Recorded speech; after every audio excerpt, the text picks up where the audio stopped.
Hi, Steve and Caleb from Brownells, and we're back with another episode of SmythBusters. And today, of all things, AR-15 related? Really? AR-15 related, Steve, believe it or not. I know it's been a minute, but no, and the premise or the title, if you will, of this video is, does upgrading your AR-15 increase the value? And I know we're saying AR-15, but this really goes for any firearm. Well, yeah, okay. Your rifle, your shotgun, your AK, your, whatever. Does upgrading it increase the value? So the deal is here, like if you've been on the, remember the Facebook marketplace when you could actually trade and sell guns? Taking me back. The whole guns? You're taking me back.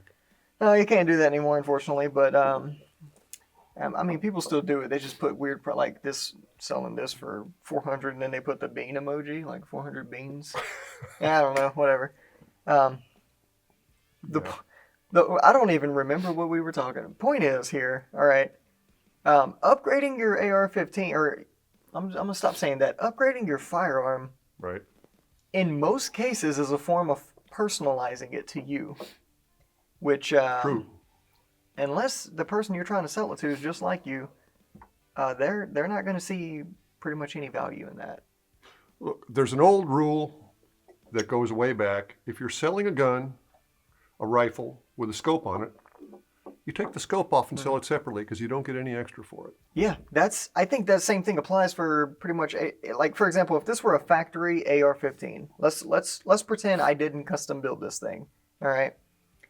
If this was a factory gun, and I had this like EOTech with the magnifier on it. Let's say let's say I put it up for sale. Someone's interested in it, but they don't care much for EO. They're more of an aim point guy, right? So now there goes all the value I have tied up in that.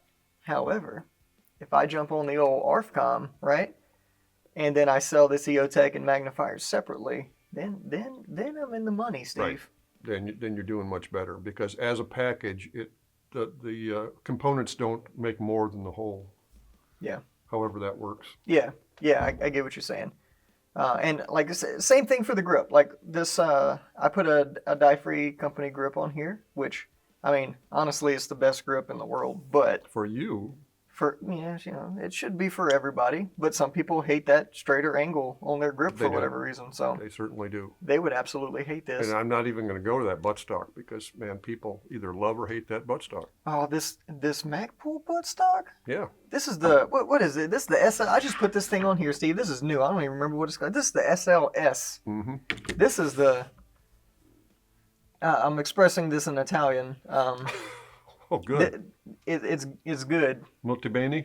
Yeah. I was hoping you would know the Italian phrase because I didn't, and it was embarrassing. But... I went to an Italian restaurant once. I know all that stuff. Olive Garden? Yeah. How do you know? I've been there too. I don't remember the... Okay. Yeah, that's a great stock, but some people don't like all that cheek piece on there. They want even less drag. They want streamlined. Oh, yeah. They'd like a CTR or something like that. Yep, I get it. And like me, I like the extra cheek area here. And, some people with unkept beards and whatnot, it pulls hair, and I don't know how that works. Could happen. Listen, mine, like if I try to grow a beard, it grows in like straight Joe Dirt. Oh. So it's sorry like... to hear that. Yeah. Or Joe Deere. Anyways, point is, bearded people may not like smooth-faced people. What were we talking about? We were talking, Steve, stop doing that. We were talking about bearded people not liking smooth-faced people's stocks. Right. All right. Well, what about handguns? I mean... Same thing. Oh, handguns even more. You put those custom grips on there, and somebody thinks they're ugly.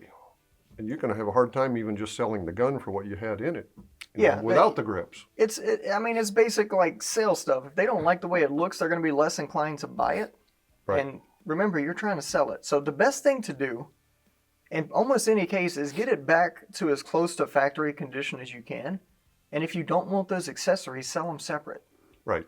There's jump on the ARFCOM marketplace. There's a ton of accessories, people buying and selling and trading all over the place. This isn't an advertisement for that. That's just, I've used it and it's awesome. So that's for a good slings, for 4N grips, something like that, anything that you've tacked onto the gun that wasn't there originally. Yeah, pull all that junk off, restore it close to factory.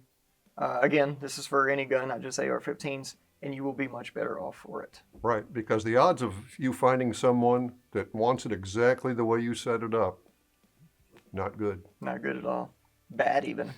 All right, so if you agree with us, let us know in the comments. If you disagree, even more so important to let us know. In the meantime, thanks for watching, and we'll see you next time when we bring you yet another episode of SmythBusters.